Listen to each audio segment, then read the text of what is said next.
अरावली की पहाड़ियों को लेकर इन दिनों देश भर में बवाल मचा है। अरावली पर्वतमाला को लेकर चल रही तरह तरह की चर्चाओं के बीच न्यूज 18 ने राजस्थान से हरियाणा तक अरावली की पहाड़ियों की पड़ताल की और ये जानने की कोशिश की कि क्यों अरावली का होना जरूरी है। देखिए रिपोर्ट।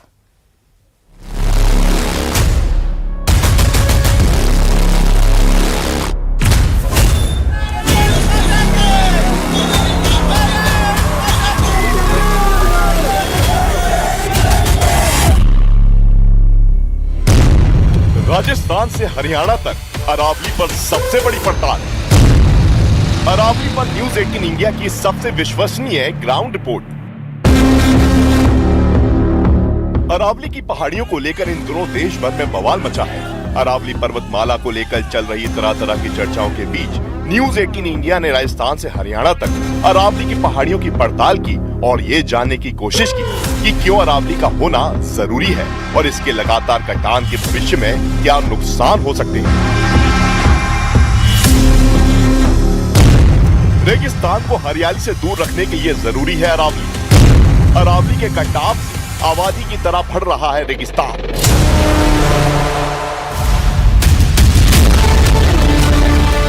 अरावली पर्वतमाला को लेकर पहाड़ों की नई परिभाषा पर बवाल इसलिए है क्योंकि अरावली ही वह प्राकृतिक दीवार है जो राजस्थान के थार रेगिस्तान को दिल्ली की ओर बढ़ने से रोकती है।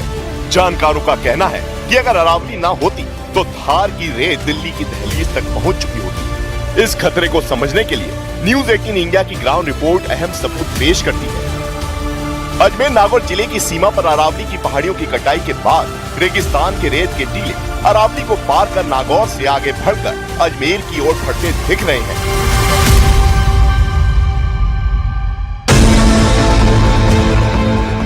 न्यूज 18 इंडिया की पड़ताल में सामने आया कि करीब 5 साल पहले जयपुर अहमदाबाद हाईवे से पुष्कर बाईपास होते हुए नागौर को जोड़ने के लिए अरावली की पहाड़ी काटकर हाईवे बनाया गया। आज उसी कटान का नतीजा सामने है। हाईवे के एक तरफ कटी हुई पहाड़ियां और दूसरी तरफ रेत के पहाड़। विशेषज्ञ बताते हैं कि पुष्कर के पास ये पहाड़ियां रेगिस्तान के खिलाफ प्राकृतिक सुरक्षा कवच थी। अरावली के उस पार नागौर से जैसलमेर तक 12 मरुस्थलीय जिले हैं, जबकि इस ओर अजमेर से अलवर तक 15 हरे भरे जिले। कटाव से न सिर्फ रेगिस्तान का विस्तार हो रहा है बल्कि जैव विविधता और पूरे इकोसिस्टम पर भी असर पड़ रहा है।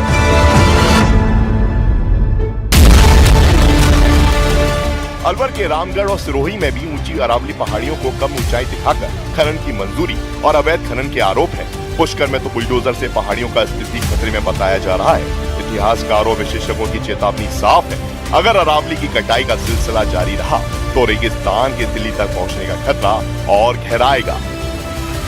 एक लेमैन की तरह से यदि 100 मीटर्स तक के पहाड़ों को काटने की अनुमति मिली तो इतना एक वो किया जा सकता है कि जो डेजर्ट के एक्सपांशन की रेट है 5 से 10 गुना हो जाएगी, क्योंकि बहुत तेजी से वो आएगा। विंड्स का डायरेक्शन पाकिस्तान से अफगानिस्तान पाकिस्तान से होता हुआ ये वाला रहता है, तो बहुत तेजी से एक्सपांशन होगा। अब दो ही हमारे पास इस एक्सपांशन को रोकने के तरीके हैं, हाई एल्टीट्यूड माउंटेन्स और डेंस फॉरेस्ट। डेंस फॉरेस्ट की क्या कंडीशन है वो हम सबको पता है, और फॉरेस्ट के एक्सपांशन के लिमिटेशंस हैं। हरियाणा में भी अरावली के कटाव के दुष्प्रभाव। गायब हुई फरीदाबाद की धौज झील। अरावली का अवैध खनन का दुष्प्रभाव हरियाणा में भी उतना ही गंभीर है। फरीदाबाद की अरावली पर्वतमाला में मौजूद ऐतिहासिक धौज झील आज पूरी तरह गायब हो चुकी है। कभी ब्रिटिश गजेटियर में दर्ज इस झील में इतना पानी होता था कि चेक डैम और सिंचाई की पूरी व्यवस्था बनी थी।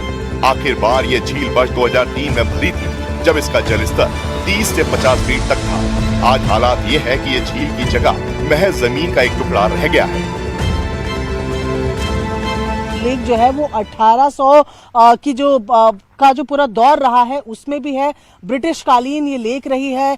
ब्रिटिशर्स ने इस लेक के लिए काफी काम किया है और इसका खेती में इस्तेमाल करे जाने का प्लान भी इसका था, लेकिन मौजूदा तस्वीर ये है। सुनील जी हमारे साथ है।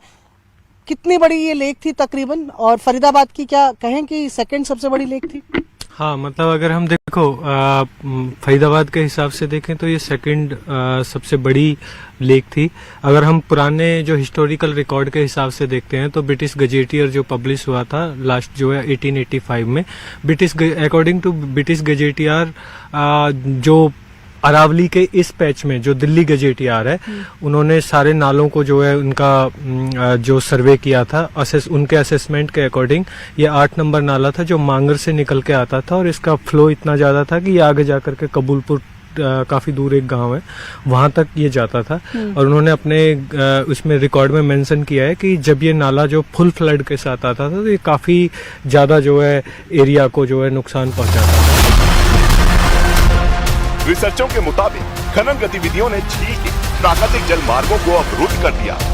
ऊपर से स्टोन क्रशर प्लांट के लिए लगाए गए बड़े बड़े वाटर पंपों ने न सिर्फ झील का बचा कुचा पानी खींच लिया बल्कि ग्राउंड वाटर रिजर्व भी बेहद नीचे चले गए।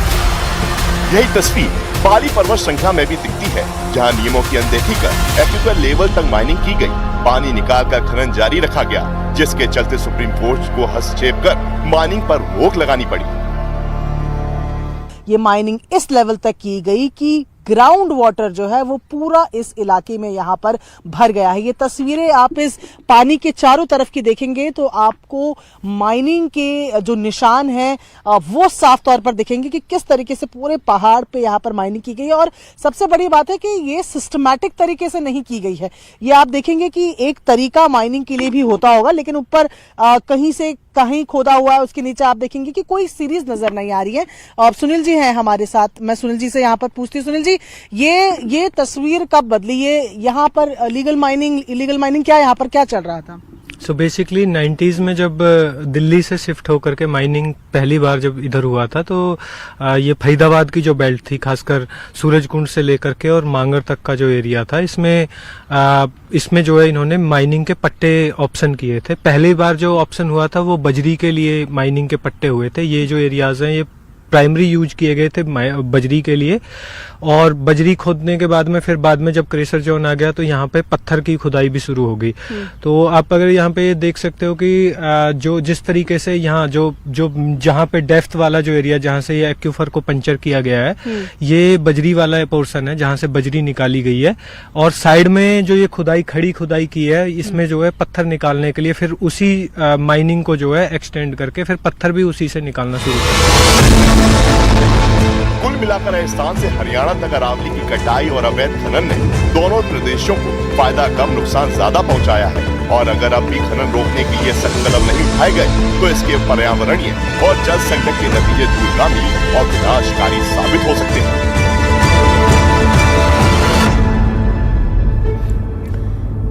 और चलिए बड़ी खबर आपको चित्तौड़गढ़ से बता रहे। चालान काटने की बात पर कहासुनी हो गई। पुलिस और कार सवार आपस में उलझ गए। थाने ले जाने पर कार सवार लोगों ने हंगामा कर दिया। घटना का वीडियो तेजी से वायरल हो रहा है।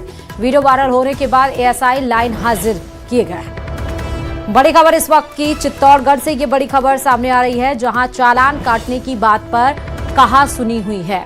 चालान काटने की बात पर कहासुनी की ये तस्वीर जो वायरल हो रही है, वो तस्वीरें आपके सामने हैं। पुलिस और कार सवार आपस में ही उलझते हुए यहाँ पर वीडियो में आपको नजर आ रहे हैं। जब इनको थाने ले जाया गया, थाने ले जाने पर कार सवार लोगों ने वहां पर हंगामा किया। जो घटना का वीडियो वायरल हो रहा है, अब वायरल वीडियो होने के बाद एएसआई को लाइन हाजिर किया।